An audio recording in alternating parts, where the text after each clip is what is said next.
आप सभी को नमस्कार। आज मैं आप सभी के समक्ष हनुमान जी की एक कहानी लेकर आई हूँ कि हनुमान जी को पंचमुखी क्यों कहते हैं। तो श्रवण करते हैं ये कहानी। लंका में महाबलशाली मेघनाथ के साथ बड़ा ही भीषण युद्ध चला। अंत में मेघनाथ मारा गया। रावण जो अब तक मद में चूर था, राम सेना खास तौर पर लक्ष्मण का पराक्रम सुनकर थोड़ा तनाव में आया। रावण को कुछ दुखी देखकर रावण की मां केकसी ने उसके पाताल में बसे दो भाइयों अहिरावण और महिरावण की याद दिलाई। रावण को याद आया कि यह दोनों तो उसके बचपन के मित्र रहे हैं। लंका का राजा बनने के बाद उनकी सुध ही नहीं रही थी। रावण यह भली प्रकार जानता था कि अहिरावण व महिरावण तंत्र मंत्र के महापंडित, जादू टोने के धनी और मां कामाक्षी के परम भक्त हैं। रावण ने उन्हें बुला भेजा और कहा कि वह अपने छल बल कौशल से श्री राम व लक्ष्मण का सफाया कर दे। यह बात दूतों के जरिए विभीषण को पता लग गई। युद्ध में अहिरावण व महिरावण जैसे परम मायावी के शामिल होने से विभीषण चिंता में पड़ गए। विभीषण को लगा कि भगवान श्री राम और लक्ष्मण की सुरक्षा व्यवस्था और कड़ी करनी पड़ेगी। इसके लिए उन्हें सबसे बेहतर लगा कि इसका जिम्मा परमवीर हनुमान जी को सौंप दिया जाए। राम लक्ष्मण की कुटिया लंका में सुवेल पर्वत पर बनी थी। हनुमान जी ने भगवान श्री राम की कुटिया के चारों ओर एक सुरक्षा घेरा खींच दिया। कोई जादू टोना तंत्र मंत्र का असर या मायावी राक्षस इसके भीतर नहीं घुस सकता था। अहिरावण और महिरावण श्री राम और लक्ष्मण को मारने उनकी कुटिया तक पहुँचे, पर इस सुरक्षा घेरे के आगे उनकी एक न चली, असफल रहे। ऐसे में उन्होंने एक चाल चली। महिरावण विभीषण का रूप धर के कुटिया में घुस गया। राम व लक्ष्मण पत्थर की सपाट शिलाओं पर गहरी नींद में सो रहे थे। दोनों राक्षसों ने बिना आहट के शिला समेत दोनों भाइयों को उठा लिया और अपने निवास पाताल की ओर लेकर चल दिए। विभीषण लगातार सतर्क थे। उन्हें कुछ देर में ही पता चल गया कि कोई अनहोनी घट चुकी है। विभीषण को महिरावण पर शक था तो उन्हें राम लक्ष्मण की जान की चिंता सताने लगी। विभीषण ने हनुमान जी को महिरावण के बारे में बताते हुए कहा कि वे उसका पीछा करें।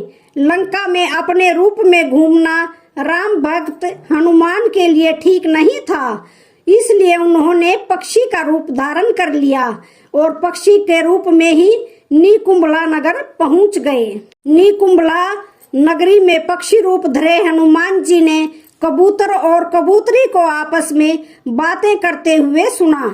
कबूतर कबूतरी से कह रहा था कि अब रावण की जीत पक्की है। अहिरावण व महिरावण राम लक्ष्मण को बलि चढ़ा देंगे, बस सारा युद्ध समाप्त।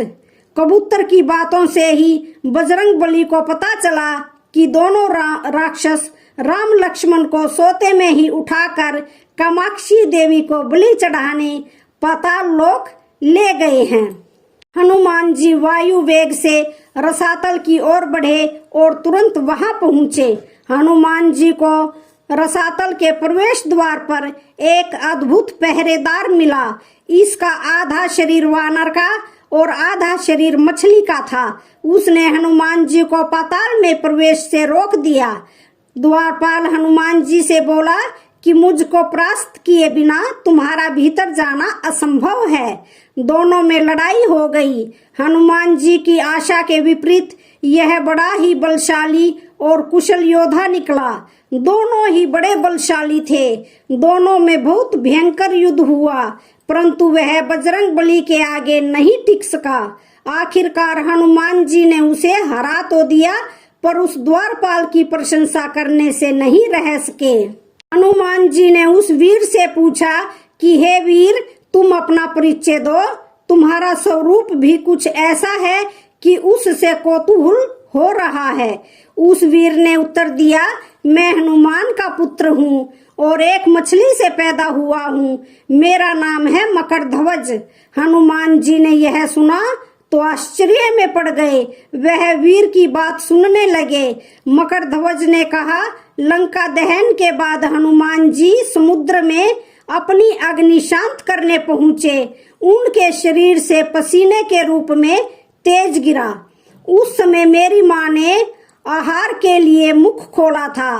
वह तेज मेरी माता ने अपने मुख में ले लिया और गर्भवती हो गई। उसी से मेरा जन्म हुआ है। हनुमान जी ने जब यह सुना तो मकरध्वज को बताया कि वह ही हनुमान है।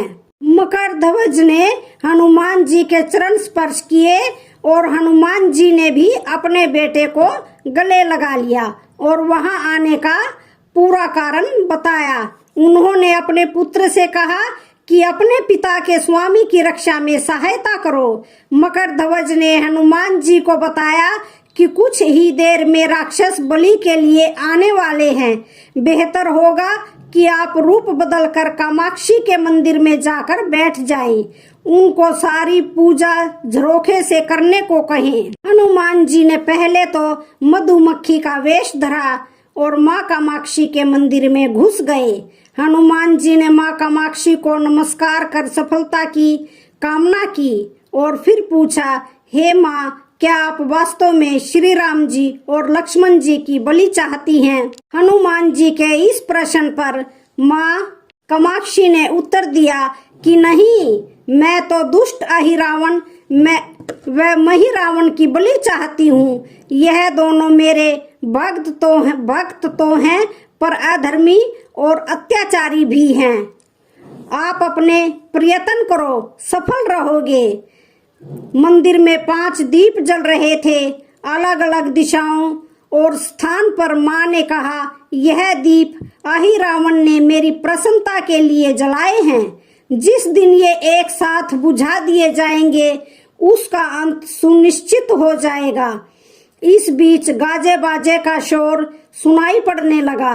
अहिरावण महिरावण बलि चढ़ाने के लिए आ रहे थे। हनुमान जी ने अब माँ कामाक्षी का रूप धरा। जब अहिरावण और महिरावण मंदिर में प्रवेश करने वाले ही थे कि हनुमान जी का महिला स्वर गूंजा। हनुमान जी बोले, मैं कामाक्षी देवी हूँ। आज मेरी पूजा झरोखे से करो। झरोखे से पूजा आरंभ हुई। ढेर सारा चढ़ावा माँ कामाक्षी को झरोखे से चढ़ाया जाने लगा। अंत में बंधक बलि के रूप में राम लक्ष्मण को भी उसी से डाला गया। दोनों बंधन में बेहोश थे। हनुमान जी ने तुरंत उन्हें बंधन से मुक्त किया। अब पाताल लोक से निकलने की बारी थी, पर उससे पहले माँ कामाक्षी के सामने अहिरावण महिरावण की बलि देकर उनकी इच्छा पूरी करना और दोनों राक्षसों को उनके किए की सजा देना शेष था। अब हनुमान जी ने मकरध्वज को कहा कि वह अचेत अवस्था में लेटे हुए भगवान राम और लक्ष्मण का ध्यान रखें और उसके साथ मिलकर दोनों राक्षसों के खिलाफ युद्ध छेड़ दिया गया। और यह युद्ध इतना आसान नहीं था। अहिरावण और महिरावण बड़ी मुश्किल से मरते तो फिर 5-5 के रूप में जिंदा हो जाते थे। इस विकट स्थिति में मकरध्वज ने बताया कि अहिरावण एक पत्नी नाग कन्या है। अहिरावण की एक पत्नी नाग कन्या है। अहिरावण उसे बलपूर्वक हर लाया है। वह उसे पसंद नहीं करती। वह मन मार के उसके साथ है। वह अहिरावण के राज जानती होगी। उससे उसकी मौत का उपाय पूछा जाए। आप उसके पास जाएं और सहायता मांगे। मकरध्वज ने राक्षसों को युद्ध में उलझाए रखा और उधर हनुमान जी अहिरावण की पत्नी के पास पहुंच गए। नाग कन्या से उन्होंने कहा कि यदि तुम अहिरावण के मृत्यु का भेद बता दो तो हम उसे मारकर तुम्हें उसके चुंगल से मुक्ति दिला देंगे। अहिरावण की पत्नी ने कहा, मेरा नाम चित्रसेना है। मैं भगवान विष्णु की भक्त हूँ। मेरे रूप पर अहिरावण मर मिटा और मेरा अपहरण कर यहाँ कैद किए हुए है, पर मैं उसे नहीं चाहती। लेकिन मैं अहिरावण का भेद तभी बताऊंगी जब मेरी इच्छा पूरी की जाएगी। हनुमान जी ने अहिरावण की पत्नी नागकन्या चित्रसेना से पूछा कि आप अहिरावण की मृत्यु का रहस्य बताने के बदले में क्या चाहती हो? आप मुझसे अपनी शर्त बताएं, मैं उसे जरूर मानूंगा। चित्रसेना ने कहा, दुर्भाग्य से अहिरावण जैसा असुर मुझे हर लाया, इससे मेरा जीवन खराब हो गया। मैं अपने दुर्भाग्य को सौभाग्य में बदलना चाहती हूँ। आप अगर मेरा विवाह श्री राम से कराने का वचन दें तो मैं अहिरावण के वध का रहस्य बताऊंगी। हनुमान जी सोच में पड़ गए। भगवान श्री राम तो एक पत्नी निष्ठ हैं। अपनी धर्म पत्नी देवी सीता को मुक्त कराने के लिए असुरों से युद्ध कर रहे हैं। वह किसी और से विवाह की बात तो कभी नहीं स्वीकारेंगे। मैं कैसे वचन दे सकता हूँ? फिर सोचने लगे कि यदि समय पर उचित निर्णय नहीं लिया तो स्वामी के प्राण ही संकट में पड़ जाएंगे। असमंजस की स्थिति में बेचैन हनुमान जी ने ऐसी राह निकाली कि सांप भी मर जाए और लाठी भी न टूटे। हनुमान जी बोले, तुम्हारी शर्त स्वीकार है, पर हमारी भी एक शर्त है। यह विवाह तभी होगा जब तुम्हारे साथ भगवान राम जिस पलंग पर आसीन होंगे वह सही सलामत रहना चाहिए। यदि वह टूटा तो इसे अपशकुन मानकर वचन से पीछे हट जाऊंगा। जब महाकाय अहिरावण के बैठने से पलंग नहीं टूटता तो भला श्री राम के बैठने से कैसे टूटेगा? यह सोचकर चित्रसेना तैयार हो गई। उसने अहिरावण समेत सभी राक्षसों के अंत का सारा भेद बता दिया। चित्रसेना ने कहा कि दोनों राक्षसों के बचपन की बात है। इन दोनों के कुछ शरारती राक्षस मित्रों ने कहीं से एक भ्रामरी को पकड़ लिया। मनोरंजन के लिए वे उसे भ्रामरी को बार बार कांटों से छेड़ रहे थे। भ्रामरी साधारण भ्रामरी नहीं थी, वह भी बहुत मायावी थी, किंतु किसी कारणवश वह पकड़ में आ गई थी। भ्रामरी की पीड़ा सुनकर अहिरावण और महिरावण को दया आ गई और अपने मित्रों से लड़कर उसे छुड़ा दिया। मायावी भ्रामरी का पति भी अपनी पत्नी की पीड़ा सुनकर आया था। अपनी पत्नी की मुक्ति से प्रसन्न होकर उस भोरे ने वचन दिया था कि तुम्हारे उपकार का बदला हम सभी ब्राह्मण जाति मिलकर चुकाएंगे। ये भोरे अधिकतर उसके शयन कक्ष के पास रहते हैं। ये सब बड़ी भारी संख्या में हैं। दोनों राक्षसों को जब भी मारने का प्रयास हुआ है और ये मरने को तो हो जाते हैं, तब भ्रमर उनके मुख में एक बूंद अमृत का डाल देते हैं। उस अमृत के कारण ये दोनों राक्षस मरकर भी जिंदा हो जाते हैं। इनके कई कई रूप उसी अमृत के कारण हैं। इन्हें जितनी बार फिर से जीवन दिया गया उनके उतने नए रूप बन गए हैं। इसलिए आपको पहले इन भंवरों को मारना होगा। हनुमान जी रहस्य जानकर लौटे। मकरध्वज ने अहिरावण को युद्ध में उलझा रखा था, तो हनुमान जी ने भंवरों का खात्मा शुरू किया। वे आखिर हनुमान जी के सामने कहाँ तक टिकते। तब सारे भ्रमर खत्म हो गए और केवल एक बचा, तो वह हनुमान जी के चरणों में लौट गया। उसने हनुमान जी से प्राण रक्षा की याचना की। हनुमान जी पसीज गए। उन्होंने उसे क्षमा करते हुए एक काम सौंपा। हनुमान जी बोले, मैं तुम्हें प्राण दान देता हूँ, पर इस शर्त पर कि तुम यहाँ से तुरंत चले जाओगे और अहिरावण की पत्नी के पलंग की पाटी में घुसकर जल्दी से जल्दी उसे पूरी तरह खोखला बना दोगे। भंवरा तत्काल चित्रसेना के पलंग की पाटी में घुसने के लिए प्रस्थान कर गया। इधर अहिरावण और महिरावण को अपने चमत्कार के लुप्त होने से बहुत अचरज हुआ, पर उन्होंने मायावी युद्ध जारी रखा। भ्रमरों को हनुमान जी ने समाप्त कर दिया। फिर भी हनुमान जी और मकरध्वज के हाथों अहिरावण और महिरावण का अंत नहीं हो पा रहा था। यह देखकर हनुमान जी कुछ चिंतित हुए। फिर उन्हें कामाक्षी देवी का वचन याद आया। देवी ने बताया था कि अहिरावण की सिद्धि है कि जब पांचों दीपक एक साथ बुझेंगे तभी वे नए नए रूप धारण करने में असमर्थ होंगे और उनका वध हो सकेगा।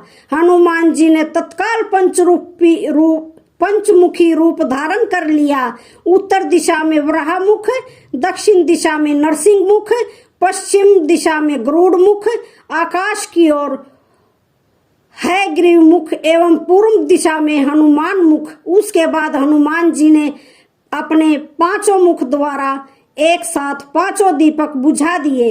अब उनके बार बार पैदा होने और लंबे समय तक जिंदा रहने की सारी आकांक्षाएं खत्म हो गई थी। हनुमान जी और मकरध्वज के हाथों शीघ्र ही दोनों राक्षस मारे गए। इसके बाद उन्होंने श्री राम और लक्ष्मण जी की मूर्छा दूर करने के उपाय किए। दोनों भाई होश में आ गए। चित्रसेना भी वहां आ गई थी। हनुमान जी ने कहा, प्रभु अब आप अहिरावण और महिरावण के छल और बंधन से मुक्त हो गए हैं, पर इसके लिए हमें इस नाग कन्या की सहायता लेनी पड़ी थी। अहिरावण इसे बलपूर्वक उठा लाया था। वह आपसे विवाह करना चाहती है। कृपया उससे विवाह कर अपने साथ ले चलें, इससे उसे भी मुक्ति मिलेगी। श्री राम हनुमान जी की बात सुनकर चकराए। इससे पहले कि वह कुछ कह पाते, हनुमान जी ने कह दिया, भगवान आप तो मुक्तिदाता हैं। अहिरावण को मारने का भेद इसी ने बताया है। इसके बिना हम उसे मारकर आपको बचाने में सफल नहीं हो पाते। कृपा निधान इसे भी मुक्ति मिलनी चाहिए, परंतु आप चिंता न करें। हम सबका जीवन बचाने वाले के प्रति बस इतना कीजिए कि आप बस इस पलंग पर बैठिए, बाकी का काम मैं संपन्न करवाता हूँ। हनुमान जी इतनी तेजी से सारे कार्य करते जा रहे थे कि इससे श्री राम जी और लक्ष्मण जी दोनों चिंता में पड़ गए। वह कोई कदम उठाते कि तब तक हनुमान जी ने भगवान राम की बाह पकड़ ली। हनुमान जी ने भावावेश में प्रभु श्री राम की बाह पकड़कर चित्रसेना के उस सजे धजे विशाल पलंग पर बिठा दिया। श्री राम कुछ समझ पाते कि तभी पलंग की खोखली पाटी चरमराकर टूट गई। पलंग धाराशाही हो गया। चित्रसेना भी जमीन पर आ गिरी। हनुमान जी हंस पड़े और फिर चित्रसेना से बोले, अब तुम्हारी शर्त तो पूरी हुई नहीं, इसलिए यह विवाह नहीं हो सकता। तुम मुक्त हो और हम तुम्हें तुम्हारे लोक भेजने का प्रबंध करते हैं। चित्रसेना समझ गई कि उसके साथ छल हुआ है। उसने कहा कि उसके साथ छल हुआ है। मर्यादा पुरुषोत्तम के सेवक उनके सामने किसी के साथ छल करें, यह तो बहुत अनुचित है। मैं हनुमान जी को श्राप दूंगी। चित्रसेना हनुमान जी को श्राप देने ही जा रही थी कि श्री राम का सम्मोहन भंग हुआ। वह इस पूरे नाटक को समझ गए। उन्होंने चित्रसेना को समझाया, मैंने एक पत्नी धर्म से बंधे होने का संकल्प लिया है, इसलिए हनुमान जी को यह करना पड़ा। उन्हें क्षमा कर दो। क्रुद्ध चित्रसेना तो उनसे विवाह करने की जिद पकड़े बैठी थी। श्री राम ने कहा, मैं जब द्वापर में श्री कृष्ण का अवतार लूंगा तब तुम्हें सत्यभामा के रूप में अपनी पटरानी बनाऊंगा। इससे वह मान गई। हनुमान जी ने चित्रसेना को उसके पिता के पास पहुंचा दिया। चित्रसेना को प्रभु ने अगले जन्म में पत्नी बनाने का वरदान दिया था। भगवान विष्णु की पत्नी बनने की चाह में उसने स्वयं को अग्नि में भस्म कर लिया। श्री राम और लक्ष्मण, मकरध्वज और हनुमान जी सहित वापस लंका में स्वेल पर्वत पर लौट आए। तो आज की वीडियो का यहीं पर समापन होता है। वीडियो अच्छी लगे तो चैनल को लाइक, शेयर, सब्सक्राइब जरूर करें। धन्यवाद।